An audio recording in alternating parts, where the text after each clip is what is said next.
Sinlaku lumakas na bilang isang bagyo, typhoon category na may direksyon diretso sa Guam. Ano ang posibleng epekto nito sa bansa? Alamin ang mga lugar na tatamaan at dadaanan ng bagyong ito. Magandang araw Pilipinas, ito ang PNN Panahon News Network, ang inyong daily weather authorities sa bansa.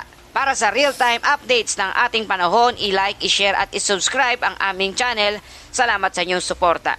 Mga kababayan, ngayong araw ng linggo, April 12 na po tayo. Narito nating update sa panahon tungkol sa Sinlaku. Ang dating severe tropical storm Sinlaku ay lumakas na ngayon bilang isang ganap na bagyo o typhoon category na, habang nananatiling halos stationary o mabagal ang galaw sa karagatan sa timog silangan ng Guam. Ang kasalukuyang lokasyon ng bagyong Sinlaku ay nasa layong 2,760 kilometers east of northeastern Mindanao na may taglay na lakas na hangin na umaabot sa 150 kilometers per hour at 185 kilometers per hour ang pagbugso nito.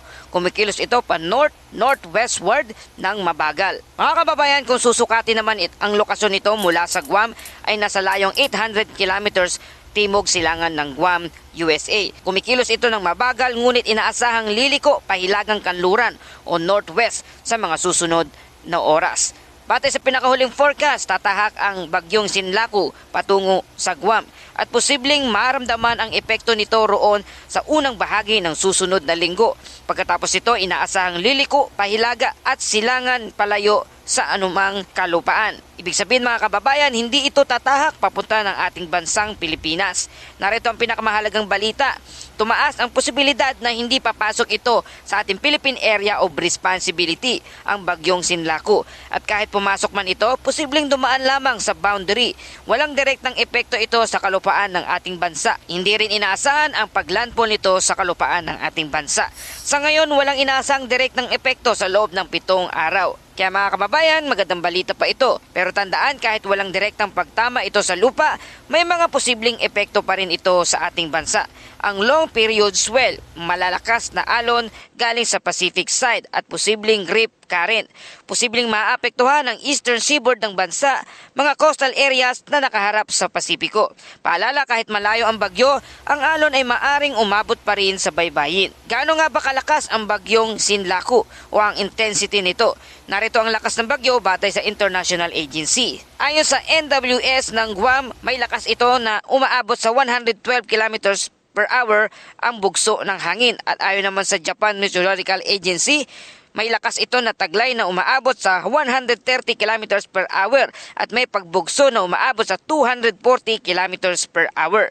Ayon naman sa JTWC o Joint Typhoon Weather Center, umaabot ito sa 140 kilometers per hour na may pagbugso na umaabot sa 175 kilometers per hour. May posibilidad pa ring lumakas ito mga kababayan at hindi inaalis ang tsansa na maging isang super typhoon sa mga darating na araw. Ano ang impact nito sa pinakamalapit na kalupaan lalo na higit sa Guam at sa karatig lugar? Sa ngayon may mga umiiral na babala. Ayon sa Typhoon Watch, posibleng tatama ito sa loob ng 48 oras.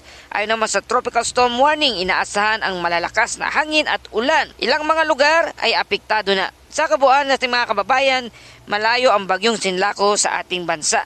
Hindi pabor ang steering winds para ito ay lumapit at ang trap sa Japan ang nagtutulak pataas sa bagyo. Kaya ang forecast model ay nagkakaisa na sa northward turns ang direksyon nito. Kaya malinaw, hindi ito magiging banta dito sa ating bansa. Dako naman tayo sa lagay ng panahon dito sa ating bansa. Habang malayo pa ang bagyo, mainit at malinsangan ang panahon sa karamihan ng ating bansa. May isolated thunderstorm, lalo na sa bandang hapon o gabi, dulot namang ito ng localized weather system. Sa ating mga kababayan, maraming tanong kung papasok ba sa PAR o sa Philippine Area of Responsibility ang bagyong Sinlaku. Ano ang ibig sabihin nito?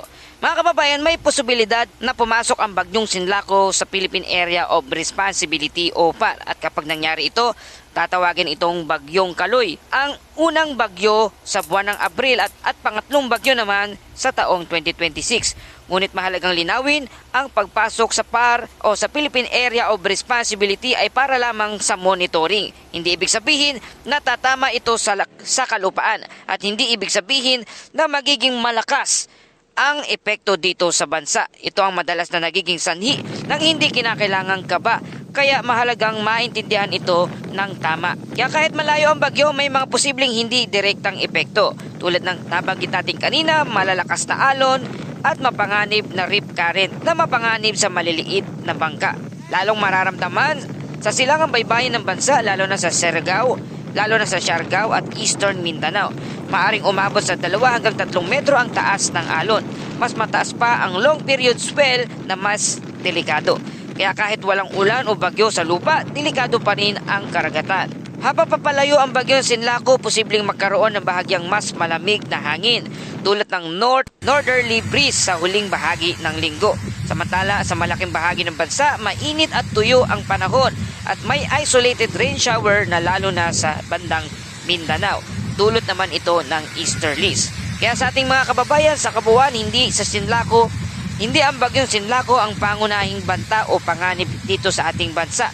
Ang dagat at alon ang mas dapat nating bantayan na posibleng maging epekto sa napakalakas o na posibleng epekto sa tumitinding lakas ng bagyong Sinlaco. Ang forecast ay consistent sa maraming modelo, ngunit patuloy pa ring minomonitor dahil ang bagyo ay nasa open ocean at maaring magbago ang galaw nito anumang oras. Kaya paalala sa ating mga kababayan, huwag agad magpanik.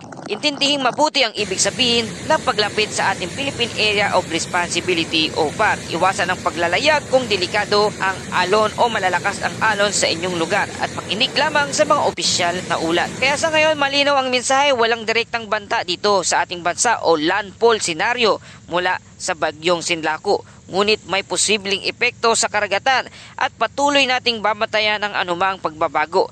Kaya stay informed, stay alert at manatiling ligtas. At dumako naman tayo sa ating Bible verse of the day mula sa Awit 46 verse 1. Ang Diyos ay ating kanlungan at kalakasan, handang saklolo sa oras ng kagipitan. Mga kababayan, sa gitna ng mga balita tungkol sa bagyo, pinapaalalahanan tayo na ang Diyos ang ating kanlungan kahit may banta sa ibang lugar. Siya ang nagbibigay sa atin ng kapayapaan at katiyakan sa gitna ng anumang sitwasyon o panahon. At yan po ang ating update sa ating panahon. Salamat sa iyong patuloy na pagtangkilik at pagtutok dito sa ating channel. Ito ang PNN, Panahon News Network. Laging maging handa sa anumang pagbabago ng panahon. Para sa susunod na ulat, please like, share, and subscribe na kayo para lagi kayong updated dito sa lagay ng panahon. At yan po ang ating balitang panahon. Hanggang sa muling ulat panahon.